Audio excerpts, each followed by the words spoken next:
हाय दोस्तों, मैं हूँ गिरिराज कुशवाहा और आप के लिए लाया हूँ आज के लिए नए आपके लिए लाया हूँ मैं आज 10th क्लास का सिलेबस, जो कि 10th बोर्ड और राजस्थान अजमेर के द्वारा जारी किया गया है, उसके द्वारा बनाया गया सिलेबस है। तो हम इसके बारे में थोड़ी चर्चा करेंगे और उसमें देखेंगे कि इसमें क्या-क्या आता है और हमें 10th की जो बोर्ड एग्ज़ाम है उसको फाइट करने के लिए कौन-कौन सा सिलेबस है, उसके अकॉर्डिंग ही हम आगे का अध्ययन करेंगे।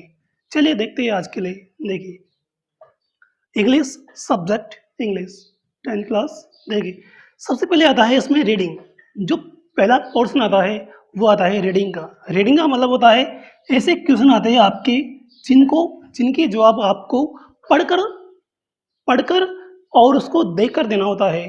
जिसमें पहला आता है इसमें अनसीन पैसेज।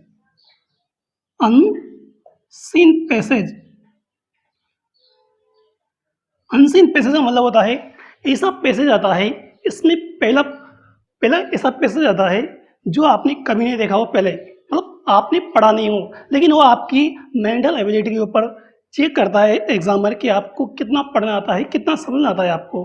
तो पहला आता है अनसीन पैसेज, जो आपने पहले कभी नहीं देखा हो, और उसकी बेस पर ही वो 3 या 4 क्वेश्चन देता है। इसके नीचे 3 या 4 क्वेश्चन देता है और उसके आंसर आपको देने होते हैं, यानी आपको उसको पैसेज को पढ़कर ही उसके आंसर देने होते हैं।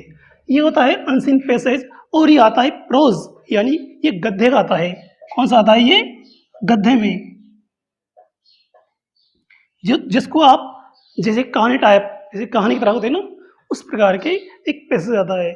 और सेकंड पैसेज आता है इसी का, सेकंड पैसेज आता है पोइट्री का। पोइट्री का मतलब होता है कविता वगैरह, जो कविताएं होती है, जैसे जो जिसको हम गाकर पढ़ते हैं वो होती है पोइट्री। जैसे कविताएं वो हुई, जैसे आती ना वो तो उसको पोइट्री को बोलते हैं कविता। तो कविता की उसी प्रकार आपको, जैसे विलियम शेक्सपियर की कविता आती है, तो बहुत सारी कविता है, तो उसकी कविताएं आती है इंग्लिश में, और उसको पढ़कर ही आपको आगे नीचे दिए गए क्वेश्चन का आंसर देना होता है। तो इसमें पहले में आता है अनसीन पैसेज, प्रोज यानी गद्य का, और दूसरा आता है पोइट्री का। देखिए नीचे आप सेकंड राइटिंग पोर्शन।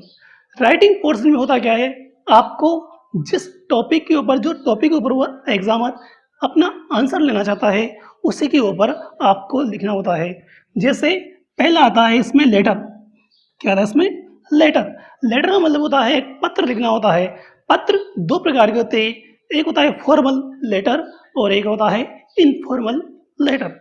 तो ये फॉर्मल लेटर का मतलब होता है जैसे आप अपने मित्र को लिख रहे हो, अपने पिताजी को लिख रहे हो, अपनी बहन को लिख रहे हो, हॉस्टल के बारे में जानकारी चाहते हो, तो ऐसा लेटर जो अपने परिजनों को, अपने रिश्तेदारों को लिखा जाता है, उसको बोलते हैं फॉर्मल लेटर। क्या बोलते हैं उसको? Formal letter. और जो इनफॉर्मल लेटर होता है वह किसी कार्यालय में लिखा जाता है, किसी के साथ, मतलब जैसे कंप्लेंट करते हैं किसी, मतलब जैसे सरपंच को लिखना होता है, जैसे सेक्रेटरी को लिखना होता है, जैसे न्यूज़पेपर एडिटर को लिखना होता है, जैसे अपने हेड मास्टर को एप्लीकेशन लिखते हैं, वो आती है इनफॉर्मल लेटर में। किसमें आता है वो? इनफॉर्मल लेटर में। तो पहला होता है फॉर्मल लेटर और दूसरा होता है इनफॉर्मल लेटर। तो दोनों तरह के पत्र में से कोई भी आपको कौन सा भी पत्र वह पूछ सकता है और उसका आंसर वह ले सकता है। और इसमें ही आता है थर्ड नंबर पर कंपोजिशन। कंपोजिशन का मतलब होता है कि वह कोई नेम दे देगा, या फिर किसी की हिंट दे देगा, या फिर किसी की पिक्चर दे देगा, तो उसके हिसाब से आपको कुछ वर्ड्स लिखनी, उसके बारे में कुछ जानकारी लिखनी होती है इंग्लिश में। तो आपको कंपोजिशन मतलब होता है बना के लिखना, मतलब उसके बारे में जानकारी बनाकर लिखनी होती है, उसको बोलते हैं कंपोजिशन। क्या बोलते हैं उसको? कंपोजिशन। नेक्स्ट देखो आगे, अब आती है टेक्स्ट बुक, यानी जो अपनी 2 बुक है इंग्लिश में 10th क्लास में, 2 बुक है। एक तो है गोल्डन रेज और दूसरी है रेजुलेशन। एक होती है गोल्डन रेज और दूसरी का नाम है रेजुलेशन। तो उसमें जो फर्स्ट बुक है वो, उसमें जो 1 से 11 तक चैप्टर्स है वो है प्रोज यानी गद्य। क्या है वह गद्य भाग। और जो उसके दूसरा पार्ट है 1 से 4 तक वो है पोइट्री यानी कविता वगैरह, उसको बोलते हैं पोइट्री। तो जो गोल्डन रेस बुक है उसमें 1 से 11 तक प्रोज यानी गद्य के चैप्टर है, और 1 से दूसरी पार्टीशन में 1 से 4 तक जो चैप्टर है वो प्रोज है, यानी आपको जो कविताएं होती है, जो इंग्लिश में कविता होती है उसके बारे में दे रखा होता है इसमें। और जो सेकंड बुक है वो रेजुलेशन, दूसरी बुक का क्या नाम है, रेजुलेशन।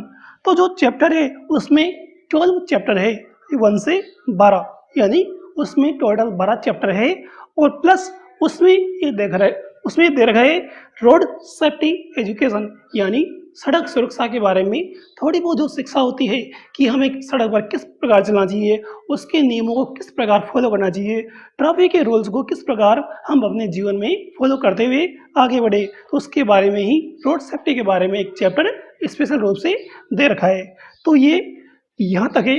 आगे देखिए, और इसके बाद का जो पोर्शन होता है वो होता है ग्रामर का। कौन सा होता है, जो सेकंड पोर्शन होता है इसके बाद में जो पोर्शन आता है वो है ग्रामर का। तो ग्रामर में क्या पढ़ना होता है हमें, एक तो टेंस होता है। टेंस में क्या होता है कि टेंस पूरी पढ़नी है अपन को, प्रेजेंट सिंपल भी पढ़ना है, प्रेजेंट कंटिन्यूस भी पढ़ना है, प्रेजेंट परफेक्ट भी पढ़ना है, प्रेजेंट परफेक्ट कंटिन्यूस ये थोड़ा बहुत कम काम आता है लेकिन पढ़ लेंगे उसको भी। उसी प्रकार पास्ट सिंपल कंटिन्यूस परफेक्ट, उसी प्रकार फ्यूचर, तो उसके फ्यूचर के कुछ ही चैप्टर पढ़ेंगे यानी कुछ ही टेंस पढ़ेंगे उसके बारे में। और जो इससे ग्रामर भी नीचे आता है वो नाउन संज्ञा होती है, क्रिया विशेषण होते हैं, एडवर्ब होती है, बहुत सारे चैप्टर होते हैं, एडजेक्टिव, तो इसके बारे में दे रखा है इसमें। और जो सेंटेंस मेकिंग यानी सेंटेंस कंस्ट्रक्शन, यानी सेंटेंस को किस प्रकार बनाया जाता है, उसमें कौन सी हेल्पिंग वर्ब होती है, उसमें कौन सी मेन वर्ब काम में ली जाती है, कौन से टेंस का वाक्य होता है, कौन से सब्जेक्ट उसमें किस प्रकार एडवर्ब की जाती है, किया जाता है, तो उसके बारे में दे रखा होता है। और जो थर्ड पॉइंट है इसका वो होता है एक्टिव वॉइस और पैसिव वॉइस। एक्टिव वॉइस और पैसिव वॉइस को आपने हिंदी में पढ़ा होगा, उसको बोलते हैं कृतवाच्य और कर्मवाच्य। एक्टिव वॉइस को बोलते हैं कर्मवाच्य और पैसिव वॉइस को बोलते हैं कर्मवाच्य। यानी एक्टिव का मतलब होता है कोई चीज को, जैसे राम कोटा जा रहा है, और पैसिव वॉइस का मतलब होता है कि राम के द्वारा कोटा जाया गया। आगे देखिए, इसके बाद में डायरेक्ट और इनडायरेक्ट स्पीच, यानी डायरेक्ट स्पीच और इनडायरेक्ट स्पीच, तो इसके बारे में डिटेल से पढ़ेंगे जब भी हम स्टार्टिंग करेंगे। और इसके बाद में जो दे रखा है वह है मॉडल्स, यानी मॉडल्स। मॉडल्स का मतलब जैसे can, could, may, might, shall, should, ought to, need to, तो इस प्रकार के मॉडल्स दे रखे होते हैं आपके चैप्टर में हैं, और उसी को हम अच्छी तरह से अध्ययन करेंगे आगे जाके। तो इस प्रकार आपका सिलेबस है, और इसी प्रकार आपके नंबर इसी के सिलेबस के हिसाब से डिवाइडेशन होते हैं इसके अंदर। तो जैसे ही हम इनको स्टार्ट करेंगे तो हमें ये ध्यान रखना है कि एग्ज़ाम में हमें पूरी तैयारी के साथ मतलब पढ़ाई करनी है, और इन टॉपिक को कम से कम एग्ज़ाम देने के पहले 4 या 5 बार रिविजन करना है सभी का। तो जैसे बुक भी पढ़नी है, कुछ बुक जो पढ़ेंगे उसका ट्रांसलेशन करने आना चाहिए, उसके बारे में हमें जो भी चैप्टर पढ़ेंगे उसके बारे में पता होना चाहिए कि किस प्रकार के चैप्टर पढ़े हैं, उसमें क्या हो रहा है चैप्टर में, उसका केस स्टडी क्या है, और वो किस प्रकार उसके क्वेश्चन के आंसर दिए जाते हैं। तो तकरीबन बहुत ही ईजी है, जब हम अपनी मेहनत के साथ, अपनी इच्छा के साथ और अपनी इच्छा शक्ति के साथ पढ़ेंगे तो डेफिनेटली हम सक्सेस होंगे, और आराम से समझ में आएगा, ज़्यादा मैटर नहीं है इसमें। तो ठीक है, ये सिलेबस है आपका, और आप इसको एक बार देख लीजिएगा और किस प्रकार हमें आगे स्टडी करनी है और आगे पढ़ाई करनी है। तो कम से कम सिलेबस जब तक माइंड में होगा तब तक हमें पता होना चाहिए कि हमें क्या पढ़ना है। जब सिलेबस माइंड में होगा ना, तो हमें इस बात का हमेशा ध्यान रहेगा कि हमें क्या पढ़ना है और किस प्रकार पढ़ना है।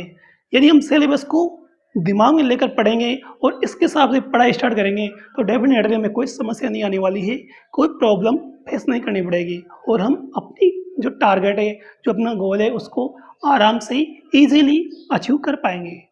तो धन्यवाद, और ये आपका सिलेबस है।